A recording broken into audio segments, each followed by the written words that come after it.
Assalamu alaikum wa rahmatullah. Be alajon bela jelenfu ni alauta alaka je. Muminu bi anya nyini ka kuma dumeka. Sabu ma chama be anwole ube an nyininga. Be an nyininga dumena ube ala wole munu ke abesega jabi chukudi. Condition do be nulu ma dafa aka gele ika duwa uka jabi.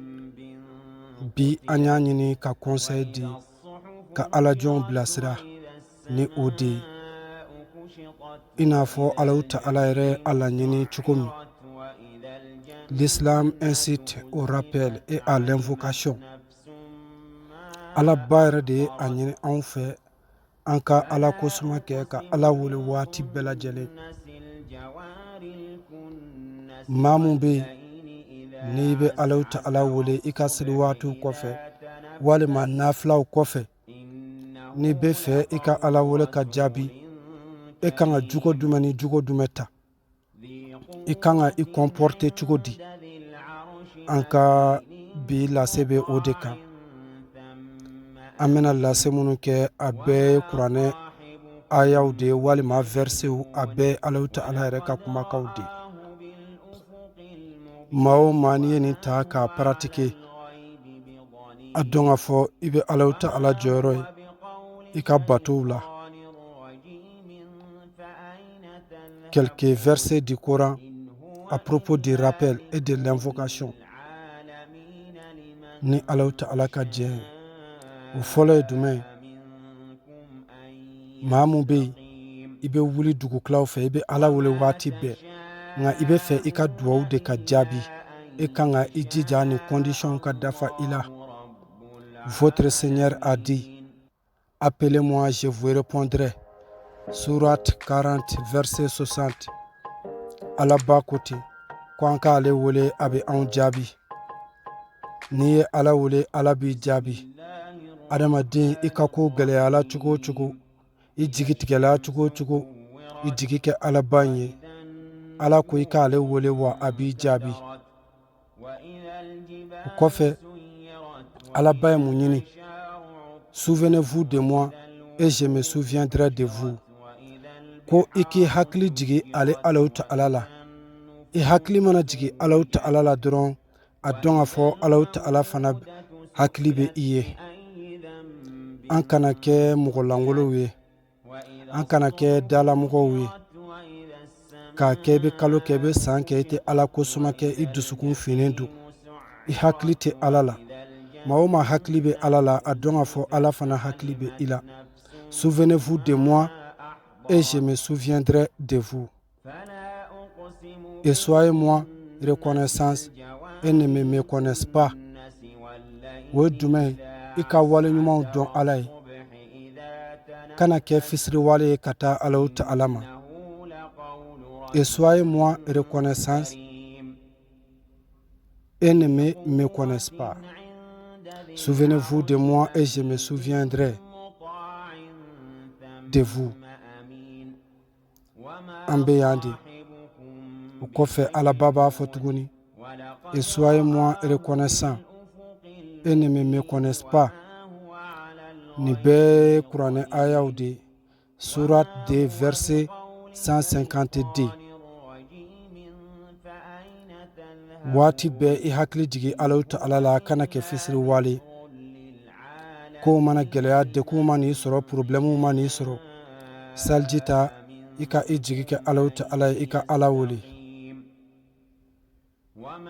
amena sabana mudi ode le rappel de Dieu est certes ce qu'il y a de plus grand et Dieu sait ce que vous faites. Sourate 29 verset 45. Ala kosumay ko jalendi foite mun ka boni ala kosumay adonga foibe mun ke dugola dibila fonfa alauta ala nyabe ila adamade ibe ka komi ke adonga fo ala ba nyabe ila ala babe akalama. Et rappelle-toi ton Seigneur en ton âme en humilité et crainte. o ye jumɛn ye maa mun bɛ yen ni wazifa zikiriw ka di aw ye ala kosumaw ka di aw ye ala welew ka di aw ye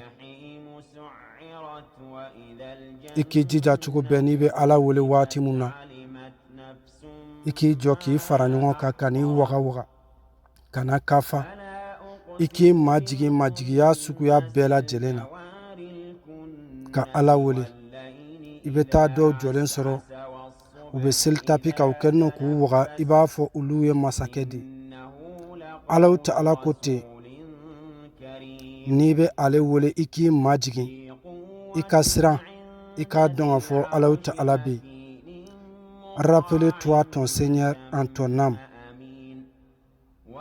Waati bɛɛ i k'i dusukun hakili jigin ala ko la kan'a to dusukun ka fin ka gere maa o maa n'i ye ninnu sariti ninnu dafa i ka wele alaw ta ala bɛ a jaabi n'i ye ala wele ala b'i jaabi sabu ala ba de ye o fɔ an ye appelez-moi je vous répondrai. Et rappelle-toi ton Seigneur en ton âme. I ka ala wele ni i dusukun ye i ka i dusukun miiri alaw ta ala la waati bɛɛ en humilité et crainte i k'i yɛrɛ majigin i ka siran et non en parlant à voix haute le matin et l'après-midi. I k'i jija cogo bɛɛ n'i bɛ ala ko sumaw kɛ sɔgɔmadaw fɛ kan'a fɔ ka pɛrɛn ani tilegan fɛ kan'a fɔ ka pɛrɛn seli fana waatu. Et ne sois pas parmi les inattentifs. Kana kɛ maa ye maa minnu ma sɔn lamɛnli ma maa minnu tulo ka gɛlɛn maa minnu kati ka gɛlɛn maa minnu ma sɔn ka alaw ta ala lamɛn kana ta o maaw fɛ. Nin ye alaw ta ala kumakan de ye kuranɛ sura 7 verset 205 sura 7 verset 205. Et invoquez Dieu avec crainte et convoitise. Tuguni n'i bɛ ala wele i ka alaw ta ala wele ni ala ɲɛsiranya ye i k'i concentre i dusukun na i k'a dɔn k'a fɔ se fosi tɛ e ye i k'i majigin alaw ta ala ye nin bɛɛ alaw ta ala ka kumakanw de ye.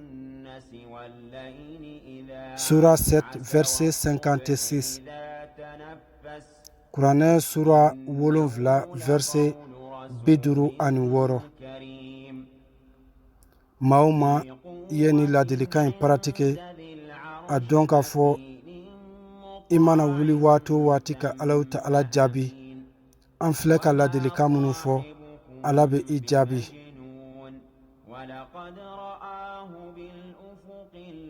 Et invoquez Dieu avec crainte et convoitise. Hakila o de ka gɛlɛn ala wele ni ala ɲɛsiranya ye n'i bɛ ka ala wele i b'i concentré i ka siran alaw ta ala ɲɛ i k'a dɔn se fosi tɛ e i ka ala wele ni nin condition ma dafa i la a ka gɛlɛn i ka ala welew ka jaabi. Disposition à prendre pour les rappels et l'invocation. Nin bɛɛ kɔfɛ depuis i bɛ na ala ko suma daminɛ i kan ka mun de kɛ. La pureté se mettre en état de pureté avant l'invocation ou le rappel. I bɛna ala wele waati min i k'i jija o k'a sɔrɔ i jɛlen don i sanuyalen don jɛnɛba nɔgɔ t'i la sugunɛ kunkuru bɔnnen tɛ i ka fini kan i sanuyalen don i bɛ ala wele yɔrɔ min o yɔrɔ sanuyalen don. Maa o maa i ye hakili to ni ladilikan in na a dɔn k'a fɔ i ka ala welew bɛ jaabi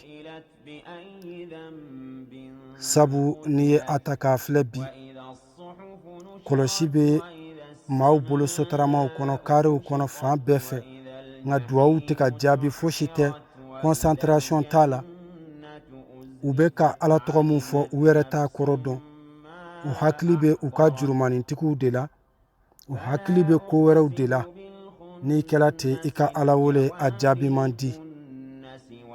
Maa min i bɛ fɛ ala k'i ka batow jaabi i kɛ o kɛ ka ala wele i jija a waati i ka ɲinɛ souci bɛɛ kɔ i ka ɲinɛ problème bɛɛ kɔ i ka siran i k'i majigin i ka ala wele i k'a dɔn k'a fɔ se o se b'i bolo i mana se o se sɔrɔ ni ale ala ba tɛ se in tɛ sabati. Ala de ye kun fayakunu ye. Ni ale ko kɛ o y'a sɔrɔ a kɛ la. K'i jigi bɔ jinɛtigiw kan, k'i jigi bɔ bolisɔnnaw kan, k'i jigi bɔ fulomaniw kan, k'i jigi kɛ Alahu Taala ye, ka ala tɔgɔw ta, ka ala kosuma ni jɛya ni siranya ye ani majigi. I bɛ ka ala mun wele i k'a bila i kunna, ala ne mun bɛ ka i wele nin problème na, ala n b'a ɲini i fɛ, ne tɛ fosi ye, se fosi tɛ ne ye, setigi ye e Alahu Taala de ye, n bɛ na e de wele i ka nin haminako in dilan. Maa o maa i bɛ ala kosuma kɛ tan, ala b'i ka batow jaabi. Nin conseil de tun don k'a di alajɔn bɛɛ lajɛlen ma. Aw tulo bɛ aw denkɛ aw balimakɛ de kumakan na. Cheikh Gawusu Dukure Kiyasu, le guide spirituel d'Ansarullah, in tansurullaha yansurukum.